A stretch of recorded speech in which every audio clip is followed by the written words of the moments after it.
নমস্কার শ্রোতা বন্ধুরা, আপনারা শুনছেন বৃষ্টি ও গল্প। আমি পড়ছি হুমায়ুন আহমেদের মিসির আলি অমনিবাস থেকে দেবী। আজ দ্বিতীয় পর্ব। মিসির আলি সাহেব দেখলেন তার ঘরের সামনে 4টি মেয়ে দাঁড়িয়ে আছে। কোনো টিউটোরিয়াল ক্লাস আছে নাকি? আজ বুধবার, টিউটোরিয়াল ক্লাস থাকার কথা নয়। তবে কে জানে, হয়তো নতুন রুটিন দিয়েছে, তিনি এখনও নোটিশ পাননি। এই, তোমাদের কি ব্যাপার? মেয়েগুলি জড়সড় হয়ে গেল। কি, তোমাদের সঙ্গে কোনো ক্লাস আছে? জি না স্যার। তাহলে কি, কিছু বলবে? স্যার, নোটিশ বোর্ডে আপনি একটা নোটিশ দিয়েছিলেন, সেই জন্য এসেছি। কিসের নোটিশ? তিনি ভুরু কচকালেন। মেয়েগুলি খুব চাওয়াচাওয়ি করতে লাগলো। কি নোটিশ দিয়েছিলাম? স্যার, আপনি লিখেছেন কারোর এক্সট্রা সেন্সারি পারফরমেন্সের ক্ষমতা আছে কি না আপনি পরীক্ষা করে বলে দেবেন। মিসির আলি সাহেবের সমস্ত ব্যাপারটা মনে পড়ল। মাস দুয়েক আগে এরকম একটা নোটিশ দিয়েছিলেন ঠিকই, কিন্তু এই প্রথম 4 জনকে পাওয়া গেল যারা উৎসাহী, এবং সবকটি মেয়ে। মেয়েগুলো রোগা। তার মানে কি অকলেটের ব্যাপারে রোগা মেয়েরাই বেশি উৎসাহী? তিনি মনে মনে একটা নোট তৈরি করলেন এবং তৎক্ষণাৎ তার মনে হলো বিষয়টি ইন্টারেস্টিং। একটা সার্ভে করা যেতে পারে। এসো তোমরা, ঘরে এসো। তোমরা তাহলে জানতে চাও তোমাদের ইএসপি আছে কি না। মেয়েগুলি কথা বলল না, যেন একটু ভয় পাচ্ছে। মুখ সবারই শুকনো। বসো তোমরা, চেয়ারে আরাম করে বসো। ওরা বসল। মিসির আলি সাহেব একটা সিগারেট ধরলেন, নিচু গলায় বললেন, সব মানুষের মধ্যেই ইএসপি কিছু পরিমাণ থাকে। টেলিপ্যাথির কথাই ধরো, তোমাদের নিজেদেরই হয়তো এ বিষয়ে অভিজ্ঞতা আছে। সহজ উদাহরণ হচ্ছে, ধরো একদিন তোমাদের কারোর মনে হলো আজ অমুকের সাথে দেখা হবে।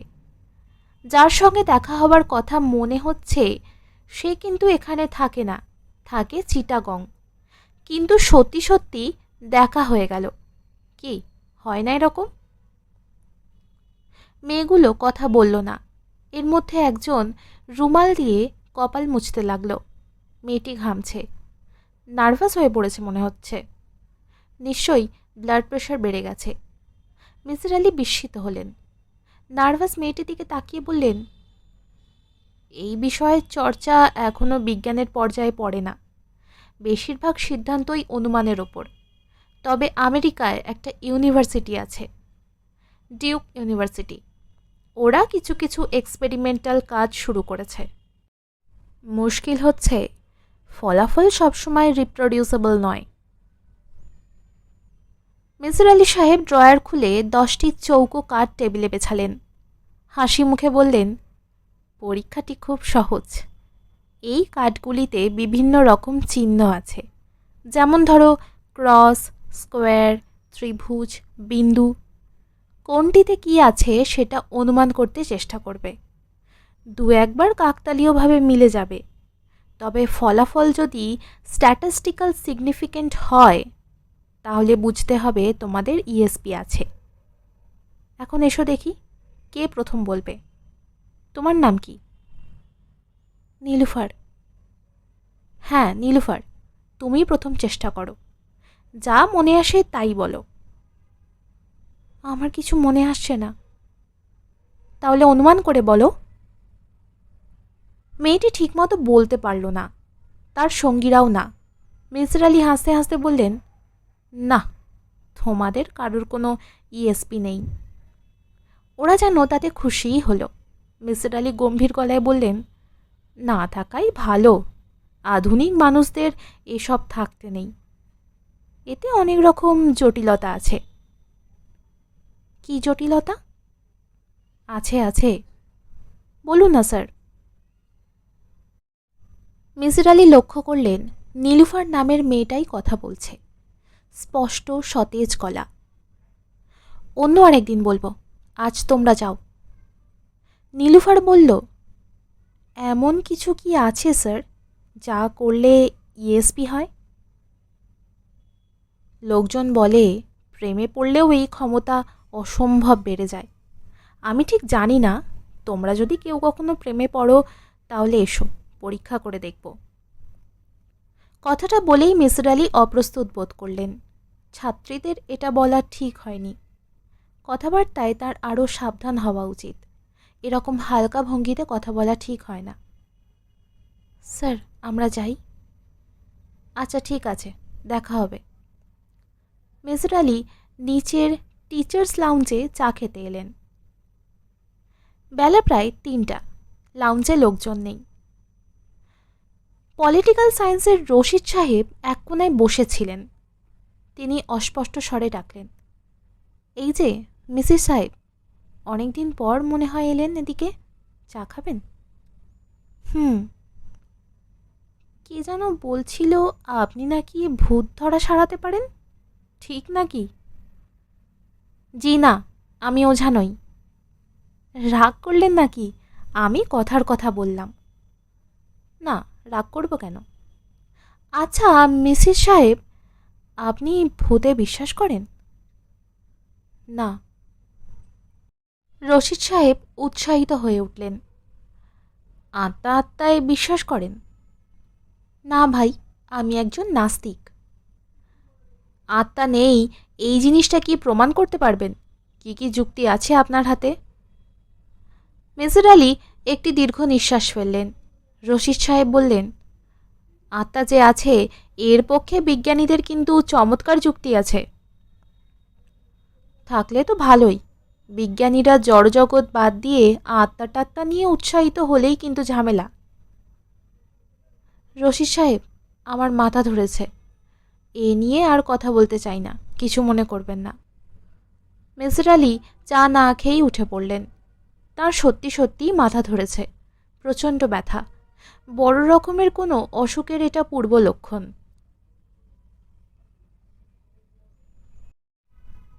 নীলু ইউনিভার্সিটি থেকে ফিরে এসে দেখে তার বিছানার ওপর চমৎকার একটি প্যাকেট পড়ে আছে। ব্রাউন কাগজে মোড়া প্যাকেটে গোটা গোটা করে তার নাম লেখা। নীলুর বুক কেঁপে উঠল। বিলুর চোখে পড়েনি তো? বিলুর খুব খারাপ অভ্যেস আছে, অন্যের চিঠি খুলে খুলে পড়বে, হাসাহাসি করবে। নীলু দরজা বন্ধ করেই প্যাকেটটা খুলল। ছোট চিঠি, কিন্তু কি চমৎকার করেই না লেখা। কল্যাণী আসু, ইচ্ছা করেই তোমাকে আমি কম লিখি। তোমার চিঠি পড়ে পড়ে খুব মায়া জন্মে যায়। এ বয়সে আমার আর মায়া বাড়াতে ইচ্ছা করে না। মায়া বাড়ালেই কষ্ট পেতে হয়। আর একটা সামান্য উপহার পাঠালাম, গ্রহণ করলেই খুব খুশি হব। আহমেদ সাবেদ। উপহারটি বড় সুন্দর। নীল রঙের একটি ডায়েরি, অসম্ভব নরম প্লাস্টিকের কভার, সেখানে ছোট্ট একটি শিশুর ছবি। পাতাগুলো হালকা গোলাপি, প্রতিটি পাতায় সুন্দর সুন্দর 2 লাইনের কবিতা। ডায়েরিটির প্রথম পাতায় ইংরাজিতে লেখা, I wish I could be 18 again, AS। পড়তে গিয়ে কেন জানি নীলুর চোখে জল এলো। একজন সম্পূর্ণ অজানা অচেনা মানুষের জন্য মন কেমন করতে লাগলো। লোকটি দেখতে কেমন কে জানে? সুন্দর নয় নিশ্চয়ই। বয়স্ক মানুষ, হয়তো চুলটুল পেকে গেছে। তাতে কিছু যায় আসে না। মানুষের বয়স হচ্ছে তার মনে। মন যতদিন কাঁচা থাকে ততদিন মানুষের বয়স বাড়ে না। এই লোকটির মন অসম্ভব নরম, শিশুর মতো নরম। নীলুর মনে হলো এই লোকটি স্বামী হিসাবে অসাধারণ ছিল। তার স্ত্রীকে সে নিশ্চয়ই সমস্ত হৃদয় দিয়ে ভালোবেসেছে। নীলু রাতের বেলা দরজা বন্ধ করে দীর্ঘ একটা চিঠি লিখল। আপনি এমন কেন? নিজের কথা তো কিছুই লেখেননি, অথচ আমি আমার সমস্ত কথা লিখে বসে আছি। তবু মনে হয় সব বুঝি লেখা হলো না, অনেক কিছু বুঝি বাকি রয়ে গেল। আপনি আমাকে এত সুন্দর সুন্দর উপহার দিয়েছেন, কিন্তু আমি তো আপনাকে কিছুই দিইনি। আমার কিছু একটা দিতে ইচ্ছা করে, কিন্তু আমি তো জানি না আপনি কি পছন্দ করেন। আচ্ছা, আপনি কি টাই পরেন? তাহলে লাল টকটকে একটা টাই আপনাকে দিতে পারি। জানেন, পুরুষ মানুষের এই একটা জিনিসই আমি পছন্দ করি, কিন্তু হয়তো আপনি টাই পরেন না, ঢিলাঢালা ধরনের মানুষদের মতো চাদর গায়ে দেন। আপনার সম্পর্কে আমার খুব জানতে ইচ্ছা করে। একদিন আসুন না আমাদের বাসায়, এক কাপ চা খেয়ে যাবেন। জানেন, আমি খুব ভালো চা বানাতে পারি। অন্য কেউ চা বানিয়ে দিলে আমার বাবা খেতে পারেন না, সব সময় আমাকে বানাতে হয়। গত রবিবারে কি হলো জানেন? রাত ৩টায় বাবা আমাকে ডেকে তুলে বললেন, মা, এক কাপ চা বানাতো, বড্ড চায়ের তৃষ্ণা পেয়েছে। আপা, দরজা বন্ধ করে কি করছো? নীলু অপ্রস্তুত হয়ে দরজা খুলল। বিলু দাঁড়িয়ে আছে, সন্দেহজনকভাবে তাকাচ্ছে। কি করছিলে? কিছু করছিলাম না। বিলু বিছানায় এসে বসল। আপা, তোমার মধ্যে একটা পরিবর্তন লক্ষ্য করছি। কি পরিবর্তন? অস্থির অস্থির ভাব, লক্ষণ ভালো না আপা। বলো তো কি হয়েছে? কি আবার হবে? তোর শুধু উল্টোপাল্টা কথা। কিছু একটা হয়েছে আপা, আমি জানি। কি যে বলিস!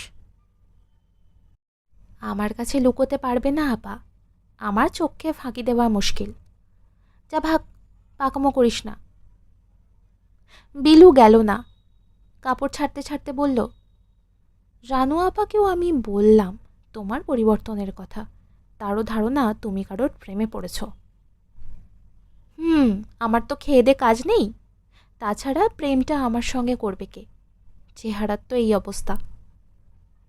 খারাপ অবস্থাটা কি? রংটা একটু ময়লা, এছাড়া আর কি? নীলু ছোট্ট একটা নিঃশ্বাস ফেলল। নিঃশ্বাস ফেলছো কেন আপা? নিজের চেহারা সম্পর্কে তোমার এমন খারাপ ধারণা থাকা উচিত না। সবাই তো আর রানু আপার মতো হয় না, হওয়া উচিতও নয়। উচিত নয় কেন? সুন্দরী মেয়েদের অনেক রকম প্রবলেম থাকে। কি প্রবলেম? রানু আপার মাথা খারাপ, সেটা তুমি জানো? কি বলছিস এসব? ঠিকই বলছি। আকবরের মা একদিন দুপুরে কি জন্য যেন গিয়েছিল, শোনে রানু আপার নিজের মনে হাসছে এবং কথা বলছে। তাই নাকি? হ্যাঁ, কথাগুলো বলছে আবার দুরকম গলায়। আকবরের মা প্রথম ভেবেছিল কেউ বোধহয় বেড়াতে এসেছে, শেষে ঘরে ঢুকে দেখে কেউ নেই। সত্যি? রহমান সাহেবের স্ত্রী বললেন, একদিন নাকি আনিস সাহেব গভীর রাতে রহমান সাহেবকে ডেকে নিয়ে গেলেন, তার স্ত্রীর খুব অসুখ, এই কথা বলে। রহমান সাহেব গিয়ে দেখেন অসুখ টসুখ কিচ্ছু নেই, দিব্যি ভালো মানুষ। নীলু মৃদু স্বরে বলল, রানুর মতো সুন্দরী হলে আমি পাগল হতেও রাজি। বিলু হেসে ফেলল, হাসতে হাসতে বলল, কথাটা ঠিক বলেছ আপা। রানু প্রসঙ্গে পাওয়া সব তথ্য লিখে রাখার জন্য মিসির আলি সাহেব মোটা একটা খাতা কিনে এনেছেন।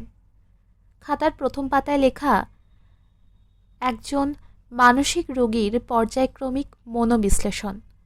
দ্বিতীয় পাতায় কিছু ব্যক্তিগত তথ্য, যেমন নাম রানু আহমেদ, বয়স 17 বছর, রূপবতী, বৈবাহিক অবস্থা বিবাহিত, 13 মাস আগে বিয়ে হয়, স্বাস্থ্য রুগ্না, ওজন 80 পাউন্ড, স্বামী আনিস আহমেদ, দি জেনিথ ইন্টারন্যাশনালের ডিউটি অফিসার, বয়স 37, স্বাস্থ্য ভালো। তৃতীয় পাতার হেডিংটি হচ্ছে অডিটরি হ্যালুসিনেশন। এর নিচে লাল কালি দিয়ে একটা বড় প্রশ্নবোধক চিহ্ন আঁকা। এই পাতায় অনেক কিছুই লেখা হয়েছে, আবার কাটাকুটি করা হয়েছে, যেন মিসির আলি সাহেব মনস্থির করতে পারছেন না কি লিখবেন। দুটি লাইন শুধু পড়া যায়। লাইন দুটি নিচে লাল কালি দিয়ে দাগ দেওয়া। মেয়েটির অডিটরি হ্যালুসিনেশন হচ্ছে, সে একা থাকাকালীন শুনতে পায় কেউ যেন তাকে ডাকছে। পরের কয়েকটি পাতায় রানুর সঙ্গে তার প্রথম সাক্ষাতের খুঁটিনাটি প্রতিটি বিষয় লেখা। এই পাতাগুলি পড়লেই বোঝা যায় মিসির আলি নামের এই লোকটির স্মৃতিশক্তি অসাধারণ। অতি তুচ্ছ ব্যাপারগুলিও লেখা আছে। যেমন এক জায়গায় লেখা, মেয়েটি বেশ কয়েকবার শাড়ির আঁচল টেনেছে, দুবার শব্দ করে আঙুল ফুটিয়েছে। আমি লক্ষ্য করলাম মেয়েটি পানি খেলে মাথা নিচু করে, বেশ অনেকটা নিচু করে, যেন পানি পান করার ব্যাপারটা সে আড়াল করতে চায়। নদীতে গোসলের গল্পটি লেখা আছে। গল্পের শেষে বেশ কিছু প্রশ্ন করা আছে, যেমন একজন মৃত মানুষ পানিতে ভেসে থাকবে, ডুবে থাকবে না। গল্পে মৃত মানুষটি ডুবে ডুবে চলার কথা আছে, এরকম থাকার কথা নয়। পায়জামা খুলে ফেলার কথা আছে। কিশোরীরা সাধারণত শক্ত গিঁট দিয়ে পায়জামা পরে। গিঁট খুলতে হলে ফিতা টানতে হবে। ওই মানুষটি কি ফিতা টেনেছিল, না পায়জামাটাই টেনে নামিয়েছে? মৃত লোকটির কি কোনো পোস্টমর্টম হয়েছিল? তার আনুমানিক বয়স কত ছিল? প্রথম অসুস্থতার সময় কি মেয়েটি ঘুমের মধ্যে কোনো কথাবার্তা বলতো? কি বলতো? মেয়েটি বলল লোকটির নাম জালালউদ্দিন। কিভাবে বলল? লোকটির নাম তো জানার কথা না, নাকি পরে শুনেছে? জালালউদ্দিন জাতীয় নামের কথার সঙ্গে কি এই মেয়েটির পূর্ব পরিচয় ছিল? প্রশ্নের শেষে 3টি মন্তব্য লেখা আছে। মন্তব্যগুলি সংক্ষিপ্ত। প্রথম মন্তব্য, মেয়েটি যে ঘটনার কথা বলেছে তা বিশ্বাসযোগ্য নয়। দ্বিতীয় মন্তব্য, এই ঘটনা অন্য যেসব ব্যক্তি প্রত্যক্ষ করেছে তাদের সঙ্গে প্রথমে আলাপ করতে হবে। দ্বিতীয় মন্তব্যটি লাল কালি দিয়ে আন্ডারলাইন করা ও পাশে লেখা অত্যন্ত জরুরি। তৃতীয় মন্তব্য, মেয়েটির অবশ্যই কিছু পরিমাণ এক্সট্রা সেন্সারি পারসেপশন আছে। সে কার্ডের সবকটি চিহ্ন সঠিকভাবে বলতে পেরেছে। আমি এরকম আগে কখনো দেখিনি। এই বিষয়ে আমার ধারণা হচ্ছে মানসিকভাবে অসুস্থ রোগীদের এই দিকটা উন্নত হয়ে থাকে। আমি এর আগেও যে কটি অসুস্থ মানুষ দেখেছি তাদের সবার মধ্যেই এই ক্ষমতাটি কিছু পরিমাণে লক্ষ্য করেছি। দি জার্নাল অব প্যারাসাইকোলজির 3য় ভলিউমে এই প্রসঙ্গে রিভিউ পেপার আছে। অথর জন নান এবং এফ টলম্যান। সোহাগী হাই স্কুলের হেডমাস্টার সাহেব দারুণ অবাক হলেন। রানুর ব্যাপারে খোঁজ খবর করার জন্য এক ভদ্রলোক এসেছেন, এর মানে কি? অতদিন আগে কি হয়েছিল না হয়েছিল তা কি এখন আর কারোর মনে আছে?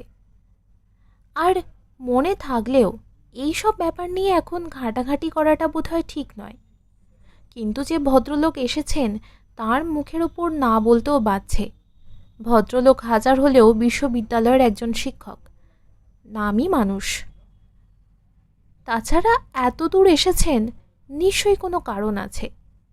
মুখে বলছেন রানু অসুস্থ এবং তিনি রানুর একজন চিকিৎসক, কিন্তু এটা ঠিক বিশ্বাসযোগ্য মনে হচ্ছে না, কারণ মাসখানেক আগেই রানুকে তিনি দেখে এসেছেন। কিছুমাত্র অসুস্থ মনে হয়নি। আজ হঠাৎ এমন কি হয়েছে যে ঢাকা থেকে এই ভদ্রলোককে আসতে হলো? রানুর কি হয়েছে বললেন? মানসিকভাবে অসুস্থ। আমি তো সেদিন তাকে দেখে এলাম। যখন দেখেছেন তখন হয়তো সুস্থই ছিল। কি জানতে চান আপনি, বলেন। নদীতে গোসলের সময় কি ঘটেছিল সেটা বলেন। সেসব কি আর এখন মনে আছে? ঘটনাটা বেশ সিরিয়াস এবং নিশ্চয়ই আপনাদের মধ্যে বহুবার আলোচিত হয়েছে, কাজেই মনে থাকার কথা। আপনার যা মনে আসে তাই বলেন। হেডমাস্টার গম্ভীর স্বরে ঘটনাটা বললেন। রানুর গল্পের সঙ্গে তার গল্পের কোনো অমিল লক্ষ্য করা গেল না।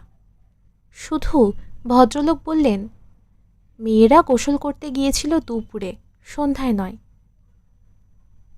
পায়জামা খোলার ব্যাপারটা বলেন।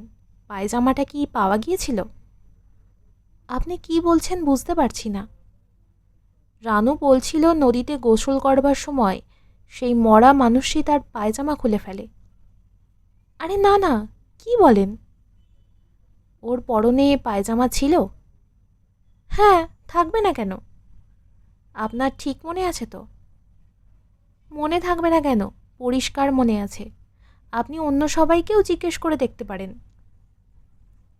ওই মরা মানুষটি সম্পর্কে কি জানেন? কিছুই জানি না রে ভাই। থানায় খবর দিয়েছিলাম। থানা হচ্ছে এখান থেকে 10 মাইল। সেই সময় যোগাযোগ ব্যবস্থা ভালো ছিল না। থানাওয়ালারা আসে 2 দিন পরে। লাশ তখন পচে গলে গিয়েছে, শিয়াল কুকুর কামড়াকামড়ি করছে। থানাওয়ালারা এসে আমাদের লাশ পুঁতে ফেলতে বলে। আমরা নদীর ধারেই গর্ত করে পুঁতে ফেলি। আচ্ছা, ওই লাশটা তো উলঙ্গ ছিল, ঠিক না? জি না, ঠিক না। হলুদ রঙের একটা প্যান্ট ছিল আর গায়ে গেঞ্জি ছিল। মিশির সাহেবের ভুরু কুঞ্চিত হলো। আপনার ঠিক মনে আছে তো ভাই? আরে, এটা মনে না থাকার কোনো কারণ আছে? পরিষ্কার মনে আছে। লাশটা কি বুড়ো মানুষের ছিল? জি না, জোয়ান মানুষের লাশ। আর কিছু মনে পড়ে? আর কিছু তো নেই মনে পড়ার। আপনার ওই মেয়েটির সঙ্গে কথা বলতে চাই। অনুফা যার নাম, শুনেছি ওর শ্বশুরবাড়ির কাছেই। হরিণঘাটায়? আপনি যেতে চান হরিণঘাটা? জি। কখন যাবেন? আজকেই যেতে পারি। কত দূর এখান থেকে? 15 মাইল। বেবি ট্যাক্সি করে যেতে পারেন। রাতে ফিরে আসতে পারবো? তা পারবেন। বেশ, তাহলে আপনি আমাকে ঠিকানা দিন। দেব। বাড়িতে চলেন, খাওয়া দাওয়া করেন। আমি হোটেল থেকে খেয়ে দিয়ে এসেছি। তা কি হয়, অতিথি মানুষ। আসুন আসুন। ভদ্রলোক বাড়িতে নিয়ে গেলেন ঠিকই, কিন্তু বড়ই গম্ভীর হয়ে রইলেন। মাথার ওপর হঠাৎ এসে পড়া উপদ্রবে তাকে যথেষ্ট বিরক্ত মনে হলো। ভালো করে কোনো কথাই বললেন না। অকারণে বাড়ির একজন কামলার ওপর প্রচণ্ড হম্বিতম্বি শুরু করলেন। কিন্তু অনুফার বাড়িতে সম্পূর্ণ ভিন্ন ব্যাপার ঘটল। মেয়েটি আদর যত্নের একটা মেলা বাঁধিয়ে ফেলল। মিসির আলি অবাক হয়ে দেখলেন মেয়েটির স্বামী সন্ধ্যাবেলাতেই জাল নিয়ে পুকুরে নেমে গেছে। অনুফা পরিচিত মানুষদের মতো আদুরে গলায় বলল, রাতে ফিরবেন কি সকালে চলে যাবেন? লোকজন মিসির আলিকে দেখতে এলো। এরা বেশ সম্পন্ন গৃহস্থ। মেয়েটিও মনে হয় বেশ ক্ষমতা নিয়ে আছে। সবাই তার কথা শুনছে। ঘণ্টাখানেকের মধ্যে তাকে গোসলের জন্য গরম পানি করে দেওয়া হলো। একটি বাটিতে নতুন একটি গায়ে মাখার সাবান। মোড়কটি পর্যন্ত ছেঁড়া হয়নি। বাংলা ঘরে নতুন চাদর বিছিয়ে বিছানা করা হলো। মেয়েটির বৃদ্ধ শ্বশুর একটি ফার্সি হুক্কাও এনে দিলেন এবং বারবার বলতে লাগলেন খবর না দিয়ে আসার জন্য ঠিকমতো খাতির যত্ন না করতে পেরে তিনি বড়ই শর্মিন্দা। তবে যদি কালকের দিনটা থাকেন তবে তিনি হরিণঘাটার বিখ্যাত মাগুর মাছ খাওয়াবেন। খাওয়াতে না পারলে তিনি বাপের বেটা না, ইত্যাদি ইত্যাদি। মিসির আলির বিস্ময়ের সীমা রইল না। তিনি সত্যি সত্যি একদিন থেকে গেলেন। মিসির আলি সাহেব এরকম কখনো করেন না। রানু মৃদু স্বরে বলল, ভেতরে আসবো? এসো রানু, এসো। গল্প করতে এলাম। খুব ভালো করেছ। নীলু উঠে গিয়ে রানুর হাত ধরল। রানু বলল, তুমি কাঁদছিলে নাকি? চোখ ভেজা। নীলু কিছু বলল না। রানু বলল, এত কিসের দুঃখ তোমার যে দুপুরবেলায় কাঁদতে হয়? তোমার বুঝি কোনো দুঃখ টুক্ষ নেই? হুম, আমি খুব সুখী। রানু হাসতে লাগল। নীলু হঠাৎ গম্ভীর হয়ে বলল, তুমি বলেছিলে একটা খুব অদ্ভুত কথা আমাকে বলবে। বলেছিলাম নাকি? হ্যাঁ, আজ সেটা বলতে হবে। তারপর আমি আমার একটা অদ্ভুত কথা বলবো। রানু হাসতে লাগল। হাসো কেন রানু? তোমার অদ্ভুত কথাটা আমি জানি, এই জন্য হাসছি।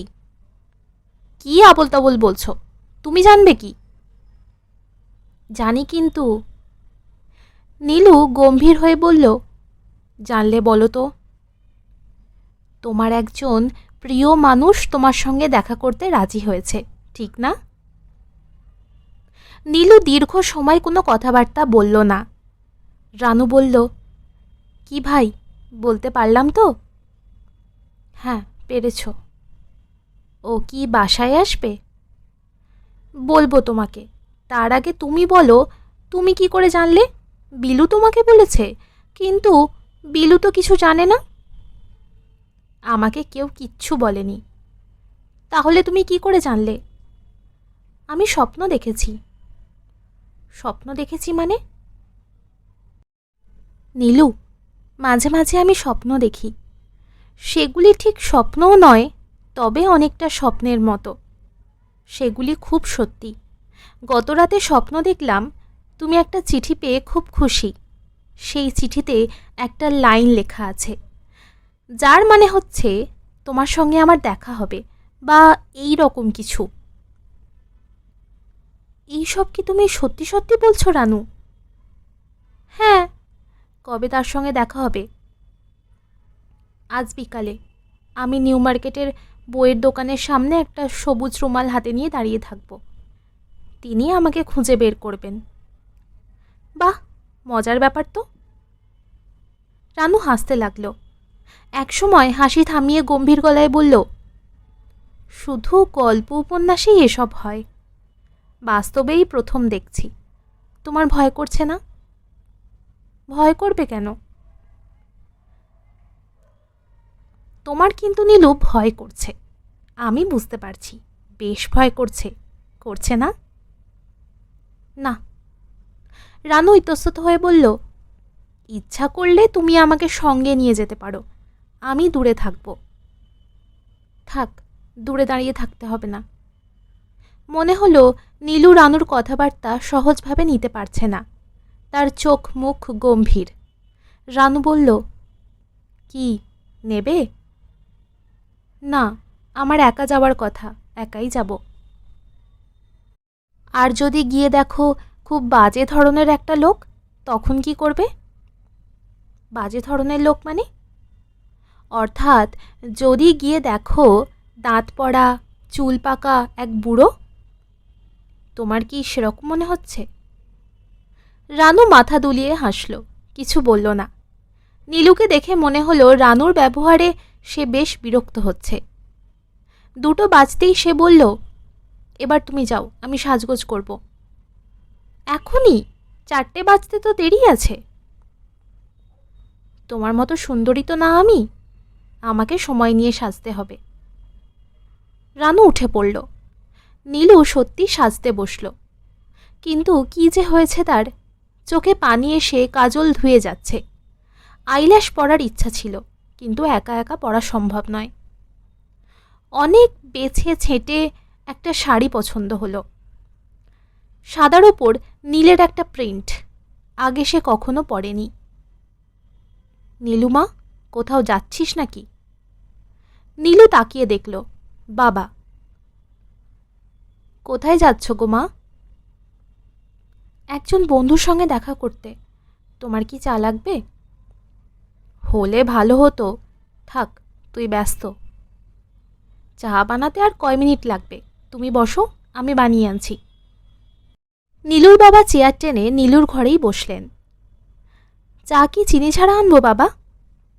না, 1 চামচ চিনি দিস, একটু আদ্র চিনি খেলে কিছু হবে না। নীলু চা নিয়ে এসে দেখে বাবা ঝিমোচ্ছেন। ঝিমুনিরও বেশ, প্রায় ঘুমোচ্ছেন বলা চলে। বাবা যেন বড় বেশি দ্রুত বুড়ো হয়ে যাচ্ছেন। বড় মায়া লাগলো নীলুর। বাবা, তোমার চা। কোন বন্ধুর বাড়ি যাচ্ছিস মা? নীলু খানিক ইতস্তত হয়ে বলল, তোমাকে আমি পরে বলবো বাবা। সন্ধ্যার আগেই আসবি তো? হ্যাঁ বাবা। গাড়ি নিয়ে যাবি? না, গাড়ি নেব না। নিয়ে জানা, ড্রাইভার তো দিনরাত বসে বসেই মায়না খায়। বাবা, আমি গাড়ি নেব না। নীলুর সাজ শেষ হলো ঠিক 3:30টায়।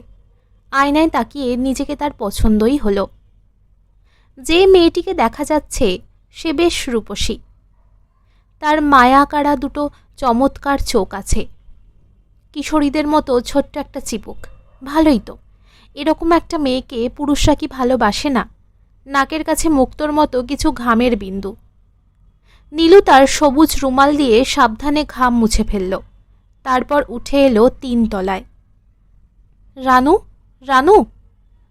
রানু যেন তৈরি হয়েই ছিল। সে বেরিয়ে এলো সঙ্গে সঙ্গে। তুমি যাবে বলেছিলে, চলো চলো। রানু তালা লাগালো। নীলু মৃদু স্বরে বলল, তুমি জানতে আমি আসব? হ্যাঁ, জানতাম। সন্ধ্যা পর্যন্ত তারা অপেক্ষা করল। কারোর দেখা পাওয়া গেল না। এক সময় নীলু বলল, এখন চলে যেতে চাও রানু? আরও খানিকক্ষণ দাঁড়িয়ে থাকি। তোমার তো এখনও যেতে ইচ্ছা করছে না। এক জায়গায় দাঁড়িয়ে না থেকে চলো হাঁটি। তারা বেশ কয়েকবার নিউ মার্কেট চক্কর দিয়ে ফেলল। কেউ এগিয়ে এসে বলল না, তোমাদের মধ্যে নীলুকে?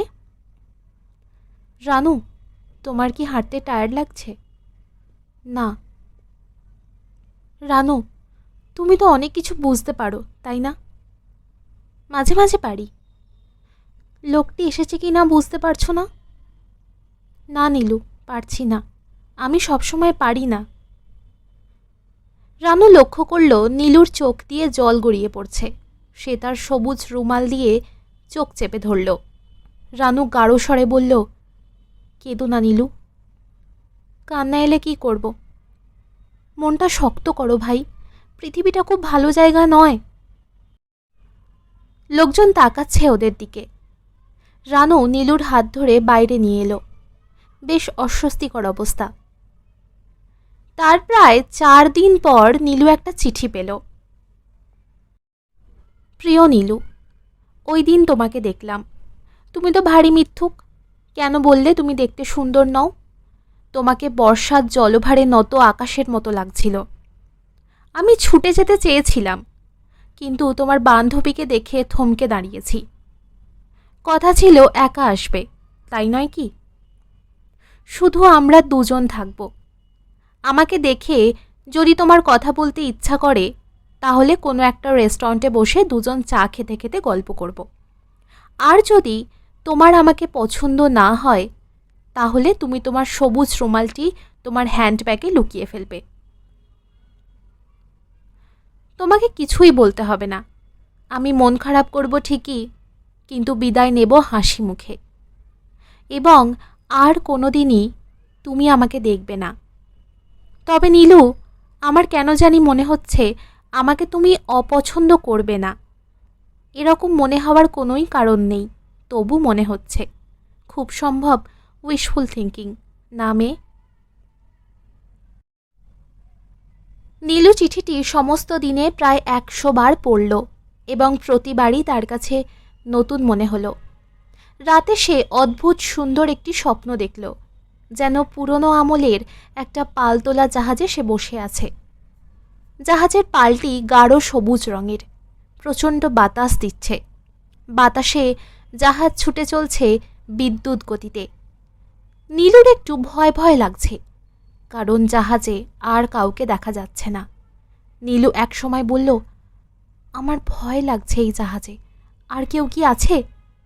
সঙ্গে সঙ্গে একটি ভারী পুরুষালী গলা শোনা গেল, ভয় নেই নীলু, আমি আছি। স্বপ্ন এত সুন্দর হয়। নীলুর ঘুম ভেঙে গেল। বাকি রাত সে আর ঘুমোতে পারল না। বালিশে মুখ গুজে ফুপিয়ে ফুপিয়ে কাঁদতে লাগল। বিলু জেগে উঠে বলল, কি হয়েছে রে আপা? নীলু ভেজা গলায় বলল, পেট ব্যথা করছে, এখন একটু কম, তুই ঘুমো। অনুফার কাছ থেকে নতুন কিছু জানা গেল না। সেও খুব জোর দিয়ে বলল, রানুর পরনে পায়জামা ছিল এবং মৃত লোকটির পরনেও কাপড় ছিল। আপনি লোকটিকে দেখেছেন? হ্যাঁ, কিন্তু আপনি করে বলছেন কেন? মুরব্বী মানুষ আপনি। আমি আপনার মেয়ের বয়সী। লোকটিকে কেমন দেখলে বলো তো? চাচা, আমার কিছু মনে নেই। সেই সময় আমি ঘোরের মধ্যে ছিলাম। পরদিন আমার বিয়ে। হ্যাঁ, তা তো জানি। লোকটিকে নদীর পাড়ে পুঁতে রাখা হয়, তাই না? জি। তারপর অনেক দিন কেউ ওদিকে যেত না। সবাই বলাবলি করতো রাতে কি জানি দেখতে পায়। কি দেখতে পায়? ছায়া ছায়া কি নাকি দেখে। তবে এইসব সত্যি না চাচা, সব মন গড়া। তাই নাকি? জি, ভূতপ্রেত বলে কিছু নেই। মেজর আলী বড়ই অবাক হলেন। গ্রামের কোনো মেয়ে এইভাবে চিন্তা করে না। এতটা মুক্ত চিন্তা তাদের থাকার কথা নয়। মেজর আলী বললেন, তুমি পড়াশোনা কতদূর করেছ? চাচা, আমি আইএ পড়ার সময় আমার বিয়ে হয়। তারপর আর পড়াশোনা হয়নি। গ্রামে বিয়ে হয়েছে তো, পড়াশোনা করার আমার খুব শখ ছিল। মানুষের সব শখ মেটা উচিত নয়। একটা কোনো ডিসস্যাটিসফ্যাকশন থাকা দরকার। কেন? তাহলে বেঁচে থাকতে ইচ্ছা করে। সব শখ মিটে গেলে বেঁচে থাকার প্রেরণা নষ্ট হয়ে যায়। যেসব মানুষের শখ মিটে গেছে তারা খুব অসুখী মানুষ। অনুফা চুপ করে রইল।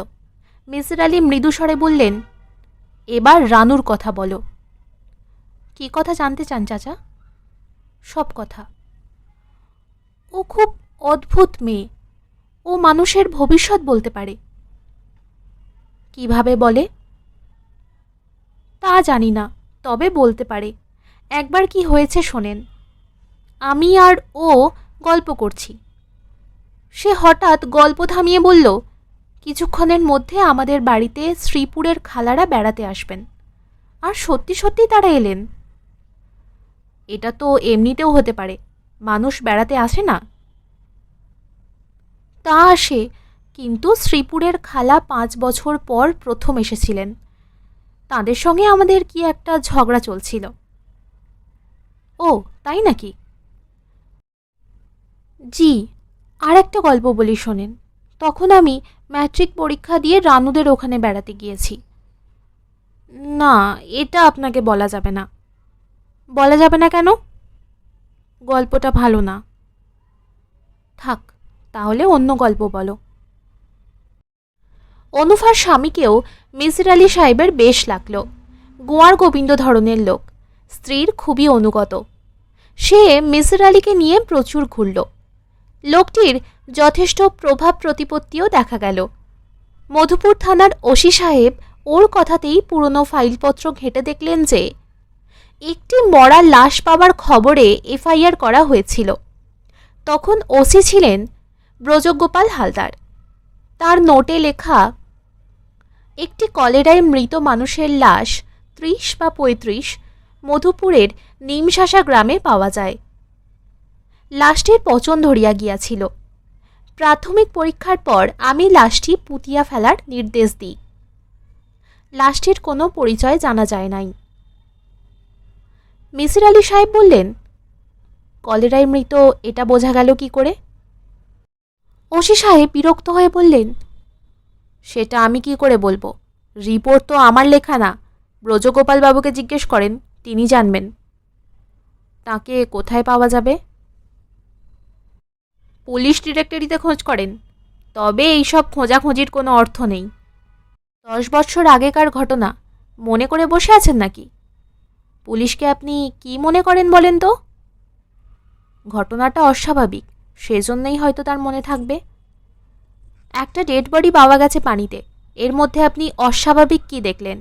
বাংলাদেশে প্রতিদিন কয়টা ডেড বডি পাওয়া যায় জানেন? জি না, জানি না। পুলিশের লাইনে ডেড বডি পাওয়াটা খুব স্বাভাবিক ঘটনা, বুঝলেন? মিসির আলি মধুপুরে আরও একদিন থাকলেন। দেখে এলেন যে জায়গায় লোকটিকে পোঁতা হয়েছিল সেই জায়গা। দেখার মতো কিছু নেই, ঘন কাটাবন হয়েছে। যার মানে হচ্ছে এই জায়গাটিকে বেশ কিছুদিন লোকজন ভয়ের চোখে দেখেছে। হাঁটাচলা বন্ধ করে দিয়েছে নিশ্চয়ই। মিসির আলি অনেকের সঙ্গেই কথা বললেন, যদি নতুন কিছু পাওয়া যায়, নতুন কোনো তথ্য যা কাজে লাগবে। কিন্তু কিছুই জানা গেল না। 10 বছর দীর্ঘ সময়। এই সময়ে মানুষ অনেক কিছু ভুলে যায়। মধুপুর থেকে তিনি গেলেন রানুদের আদি বাড়ি। সেখানে যাওয়ার তার একটি উদ্দেশ্য, খুঁজে দেখা জালালউদ্দিন নামে কাউকে পাওয়া যায় কিনা। এই লোকটিকে পাওয়া খুবই প্রয়োজন। আনিস লক্ষ্য করল রানু ইদানিং বেশ স্বাভাবিক। এর প্রধান কারণ বোধ হয় বাড়িওয়ালা দুটি মেয়ে। ওদের সঙ্গে সে বেশ মিলেমিশে আছে। গল্পের বই আনছে, ভালো মন্দ কিছু রান্না হলেই আগ্রহ করে নিচে নিয়ে যাচ্ছে। বাড়িওয়ালাদের সঙ্গে বেশি মেলামেশা আনিসের পছন্দ নয়। বাড়িওয়ালাদের সে সবসময় শত্রুপক্ষ বলেই মনে করে। কয়েকবার ভেবেছিল বলবে মেলামেশাটা কমাতে, না বলে ভালোই হয়েছে। এতে যদি অসুখটা চাপা পড়ে তো ভালোই। কাজের একটা ছেলে পাওয়া গেছে, জিতু মিয়া। এই ছেলেটিও রানুকে বেশ ব্যস্ত রেখেছে। ছেলেটির বয়স 10-11, তবে মহাবোকা, কোনো কাজই করতে পারে না, করার আগ্রহ নেই। রানু ক্রমাগত বকাঝকা করেও কিছু করাতে পারে না, তবে তার সময় বেশ কেটে যায়। সন্ধ্যাবেলা সে আবার জিতু মিয়াকে নিয়ে পড়াতে বসে। জিতু ঘুম ঘুম চোখে পড়ে সরে অ সরে আ। এই পড়াটি গত 1 সপ্তাহ ধরে চলছে। জিতু মিয়া কিছুই মনে রাখতে পারছে না, কিন্তু তাতে রানুর উৎসাহে ভাটা পড়ছে না। আনিস একদিন ঠাট্টা করে বলেছে, তুমি দেখি একে বিদ্যাসাগর বানিয়ে ফেলেছ।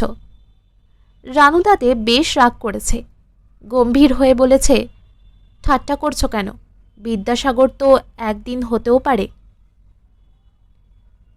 অবশ্য অদূর ভবিষ্যতে তেমন কোনো সম্ভাবনা দেখা যাচ্ছে না।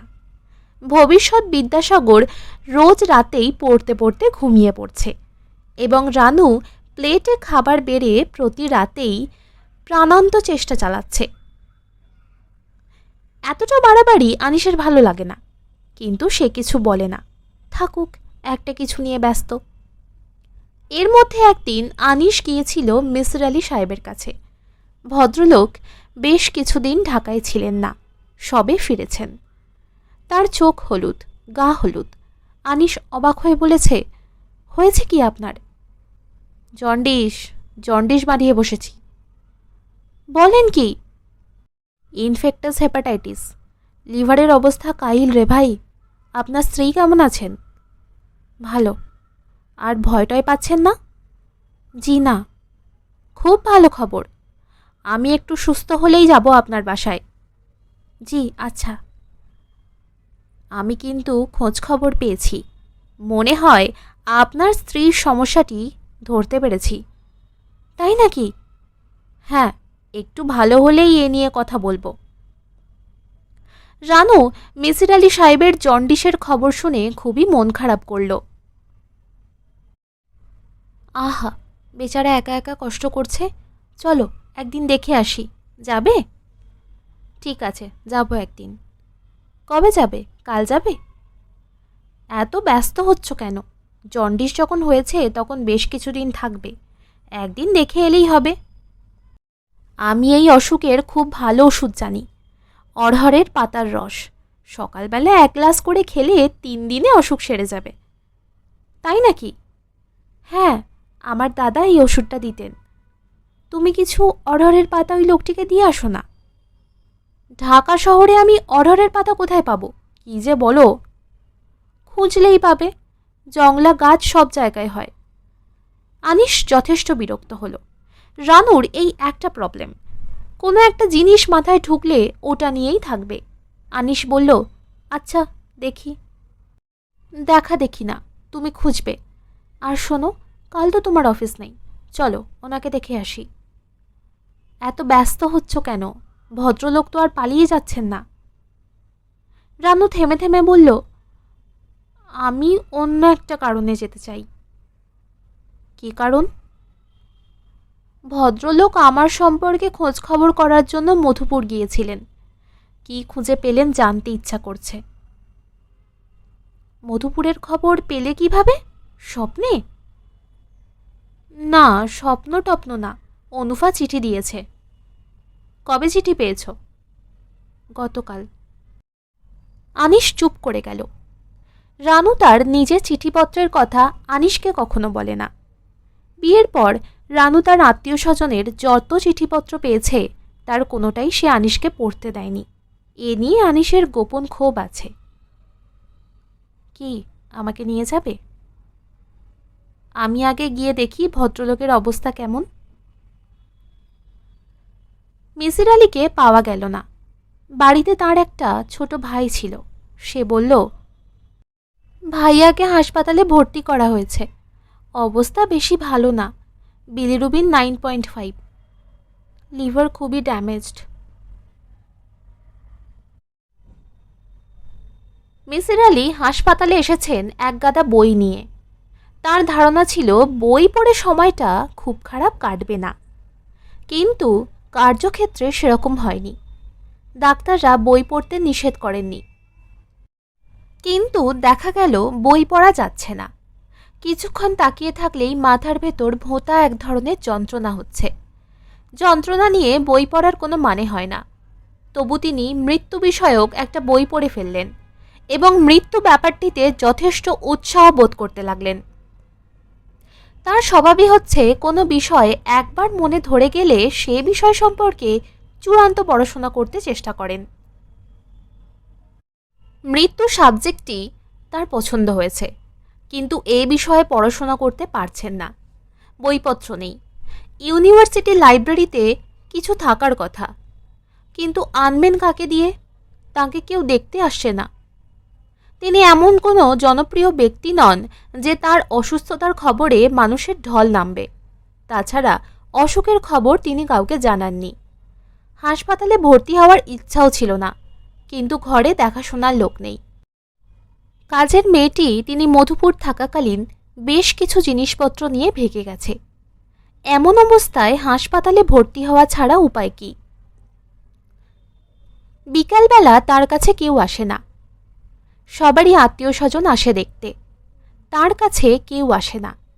এই সময়টা তিনি চোখ বন্ধ করে শুয়ে থাকেন এবং কখনো মানুষের সঙ্গ পাওয়ার জন্য তার মন কাঁদে দেখে নিজের কাছেই লজ্জিত বোধ করেন।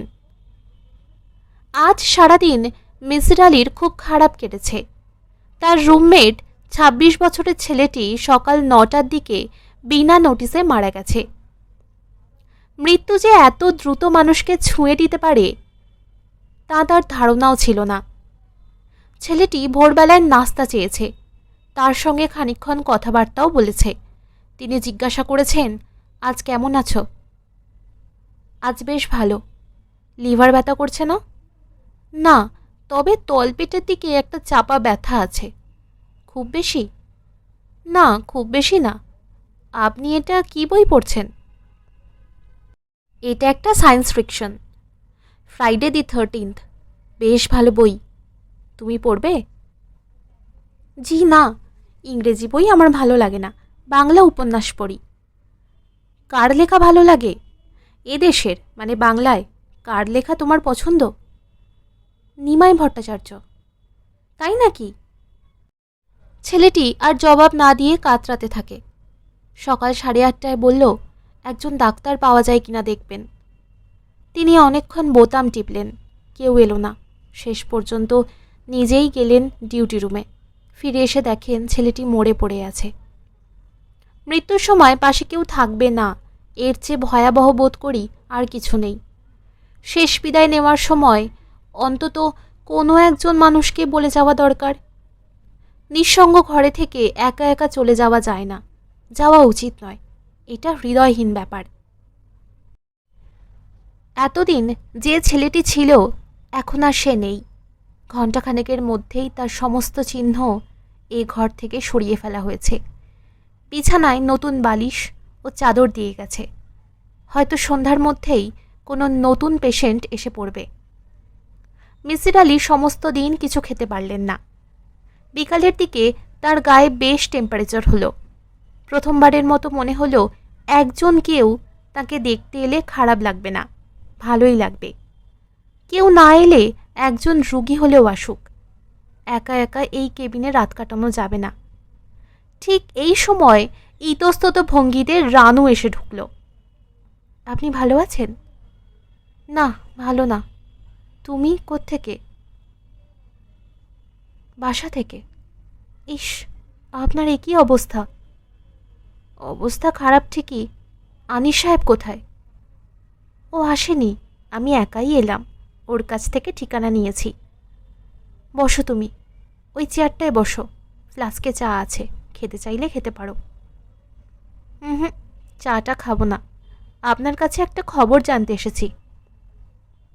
কোন খবরটি? মধুপুরে গিয়ে আপনি কি জানলেন? তেমন কিছু জানতে পারিনি। তবু যা জেনেছেন তাই বলুন, আমার খুব জানতে ইচ্ছা করছে। অনুফা লিখেছে আপনি নাকি হাজার হাজার মানুষকে নানান রকম প্রশ্ন করেছেন। মিসির আলি হাসলেন। হাসলে হবে না, আমাকে বলতে হবে। প্রথম যে জিনিসটি জানলাম সেটি হচ্ছে তুমি অনেকগুলো ভুল তথ্য দিয়েছ। আমি কোনো ভুল তথ্য দিইনি। তুমি নিজে হয়তো জানো না সেগুলো ভুল। যেমন পায়জামা খোলার ব্যাপারটি, এরকম কোনো ঘটনাই ঘটেনি। রানু চোখ লাল করে বলল, ঘটেছে। না রানু, ঘটেনি, এটা তোমার কল্পনা। তাছাড়া তুমি উলঙ্গ একটা ডেড বডির কথা বলেছ, সেটাও ঠিক না। কিন্তু আমি জানি এগুলো ঠিক।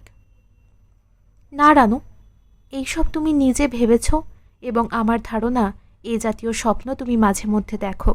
দেখো না? কীরকম স্বপ্নের কথা বলছেন? মিসির আলি কয়েক মুহূর্ত ইতস্তত করলেন, স্পষ্ট গলায় বললেন, তুমি প্রায়ই স্বপ্ন দেখো না একজন নগ্ন মানুষ তোমার কাপড় খোলার চেষ্টা করছে? রানু উত্তর দিল না, মাথা নিচু করে থাকল। বলো রানু, জবাব দাও। হ্যাঁ, দেখি। কখনো কি ভেবে দেখেছ এরকম স্বপ্ন কেন দেখো? না, ভাবিনি। আমি ভেবেছি, এবং কারণটাও খুঁজে বের করেছি। আজ সেটা বলতে চাই না, অন্য একদিন বলবো। না, আপনি আমাকে আজই বলবেন। মিসির আলি ফ্লাক্স থেকে চা ঢাললেন, শান্ত স্বরে বললেন, চা খেতে খেতে শোনো। চায়ে ক্যাফিন আছে, ক্যাফিন তোমার নার্ভগুলোকে অ্যাক্টিভ রাখবে। রানু চায়ের পেয়ালা নিল, কিন্তু চুমুক দিল না, মাথা নিচু করে বসে রইল। মিসির আলি ঠান্ডা গলায় বলতে লাগলেন, রানু, তোমাকে নিয়ে এই গল্পটি আমি তৈরি করেছি, তুমি মন দিয়ে শোনো। তুমি যখন বেশ ছোট, 9, 10 বা 11 বছর বয়স, তখন একজন বয়স্ক লোক তোমাকে ভুলিয়ে ভালিয়ে নির্জন কোনো জায়গায় নিয়ে গিয়েছিল। তোমাদের গ্রামে এরকম একটি নির্জন জায়গার খোঁজে আমি গিয়েছিলাম। সেখানে জঙ্গলের কাছে একটা ভাঙা বিষ্ণু মন্দির দেখেছি। মনে হয় ওই জায়গাটাই হবে, কারণ সাপের ভয়ে ওখানে কেউ যেত না। রানু, তুমি কি আমার কথা শুনছ? শুনছি। তারপর সেই বয়স্ক মানুষটি মন্দিরে তোমাকে নিয়ে গেল। আমাকে কেউ নিয়ে যায়নি, আমি নিজেই গিয়েছিলাম। ওই মন্দিরে খুব সুন্দর একটা দেবী মূর্তি আছে, আমি ওই মূর্তি দেখার জন্য যেতাম। তারপর কি হয়েছে বলো। রানু তীক্ষ্ণ দৃষ্টিতে কিছুক্ষণ তাকিয়ে থেকে তীব্র স্বরে বলল, আমি বলবো না, আপনি বলুন। মিসির আলি শান্ত স্বরে বললেন, ওই লোকটি তখন টেনে তোমার পায়জামা খুলে ফেলল। রানুর চোখ দিয়ে জল পড়তে লাগল। ওই লোকটির নাম ছিল জালালউদ্দিন। রানু কিছু বলল না। মিসির আলি বললেন, তোমার অসুখ শুরু হয় সেদিন থেকে। তোমার মনের মধ্যে ব্যাপারটি গেঁথে গেল। পরবর্তী সময়ে গোসলের সময় যখন মরা মানুষটি তোমার পায়ে লেগে গেল, তখন তোমার মনে পড়ল মন্দিরের দৃশ্য। বুঝতে পারছো? রানু জবাব দিল না। অসুখের মূল কারণটি আলোয় নিয়ে এলেই অসুখ সেরে যাবে, এজন্যই আমি এটা তোমাকে বললাম। তুমি নিজেও এখন গোড়া থেকে সমস্ত ব্যাপারটি নিয়ে চিন্তা করবে, তোমার অসুখ সেরে যাবে। রানু মৃদু স্বরে বলল, আপনি কি ওই লোকটির সঙ্গে কথা বলেছেন? বলেছি। ও কি বলেছে? তেমন কিছু বলেনি। না, বলেছে, আপনি আমাকে বলতে চাচ্ছেন না। এতটা যখন বলেছেন তখন বাকিটাও বলুন। রানু তীব্র চোখে তাকালো। মিসির আলি বললেন, দেখো রানু, আমি খুবই যুক্তিবাদী মানুষ। অলৌকিক কোনো কিছুতে বিশ্বাস করি না। আমি বিশ্বাস করি সব কিছুরই একটা ব্যাখ্যা আছে। জালালউদ্দিন যা বলেছে তারও নিশ্চয়ই ব্যাখ্যা করা যায়। ব্যাখ্যা পরে করবেন, আগে বলুন সে কি বলেছে। সে বলেছে হঠাৎ সে দেখে মূর্তিটি ছুটে এসে তোমার মধ্যে মিলিয়ে গেছে। তোমার গা থেকে আগুনের হলকা বেরোচ্ছে। জালালউদ্দিন তখন ছুটে পালিয়ে যায়। আপনি জালালউদ্দিনের কথা বিশ্বাস করেন না? না, ওর মনে পাপবোধ ছিল। মন্দির টন্দির নিয়ে মূর্খ মানুষদের মনে অনেক রকম ভয়ভীতি আছে। তা থেকেই সে একটা হ্যালুসিনেশন দেখেছে। তুমি নিজে তো কিছু দেখোনি। না। তাহলেই হলো। জালালউদ্দিন কি দেখেছে না দেখেছে সেটা তার প্রবলেম, তোমার নয়। রানু তীক্ষ্ণ কণ্ঠে বলল, কিন্তু একটা জিনিস কি জানেন, ওই ঘটনার পর থেকে আমি অসম্ভব সুন্দর হয়ে গেলাম। মিসির আলি শব্দ করে হাসলেন। হাসতে হাসতে বললেন, সুন্দর তুমি সবসময়ই ছিলে। ঘটনাটি ঘটেছে তোমার বয়ঃসন্ধিতে। বয়ঃসন্ধির পর মেয়েদের রূপ খুলতে শুরু করে। এখানেও তাই হয়েছে।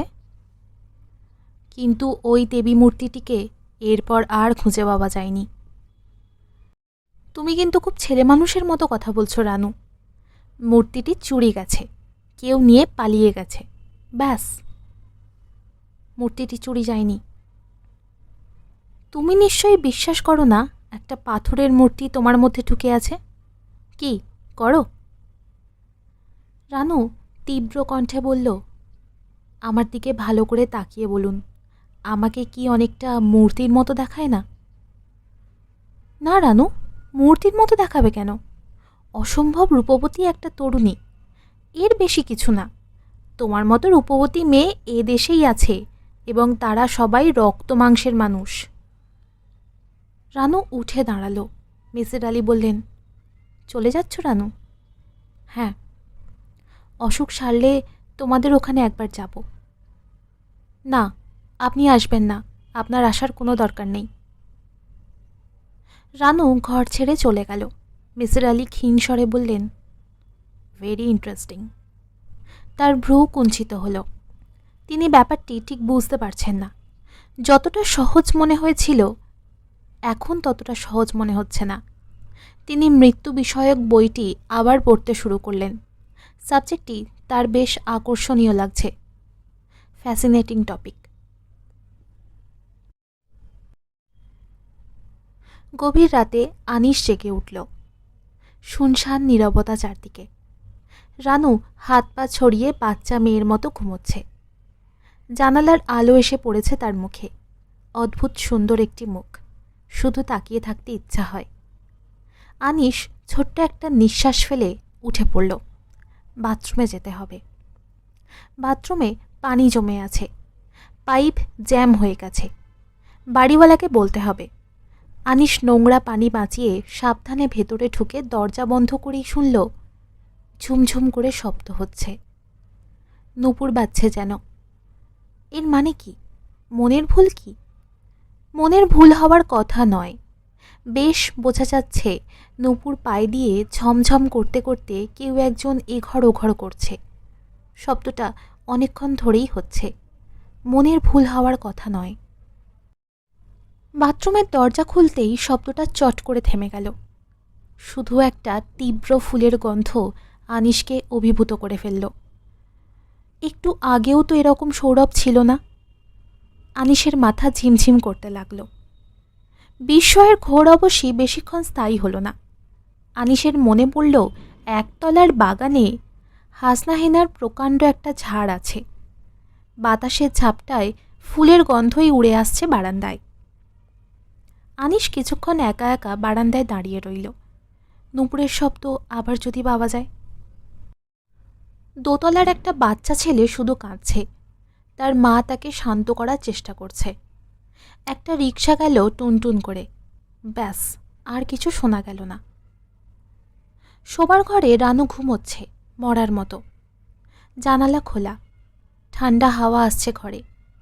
আনিস জানালা বন্ধ করতে গিয়ে শুনল রান্নাঘর থেকে জিতু মিয়া সারা শব্দ করছে, কান্না চাপার আওয়াজ। জিতু মিয়া? জিতু ফুপিয়ে উঠল। আনিস রান্নাঘরে ঢুকে বাতি জ্বালালো। জিতু মশারির ভিতর জুবুথুবু হয়ে বসে আছে। জিতু, কি হয়েছে রে? কিছু হয় নাই। বসে আছিস কেন? ঘুম আয় না। স্বপ্ন দেখেছিস? জিতু মাথা নাড়ল।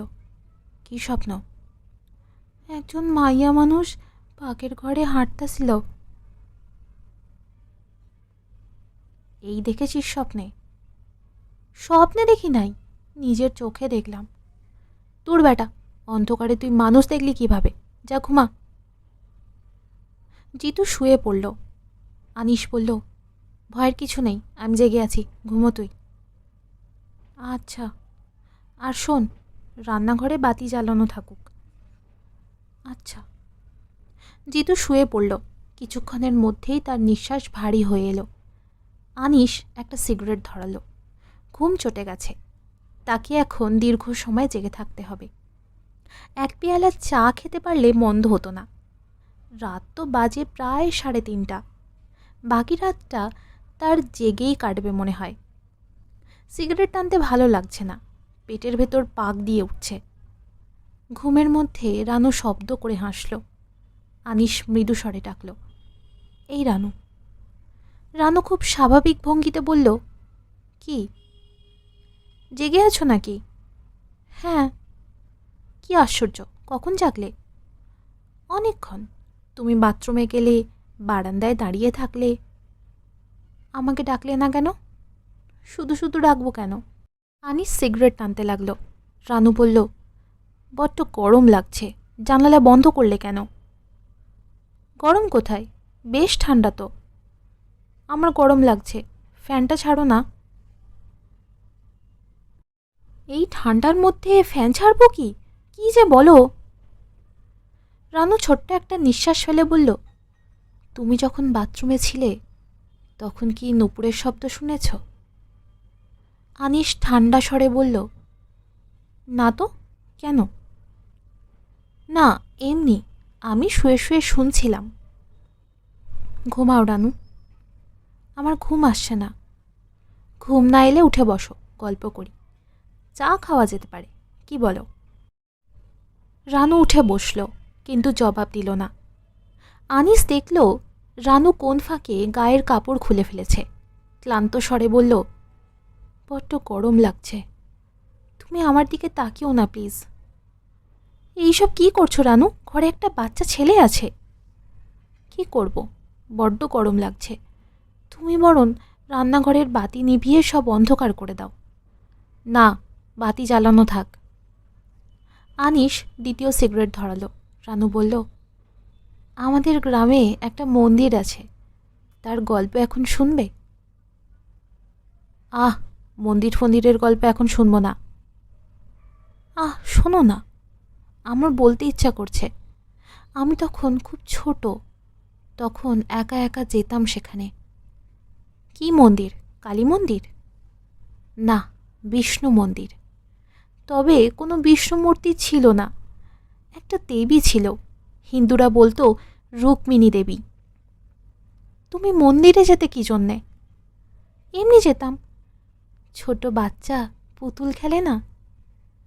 কি করতে সেখানে? দেবী মূর্তির সঙ্গে গল্পগুজব করতাম। ছেলে মানুষই খেলা আর কি।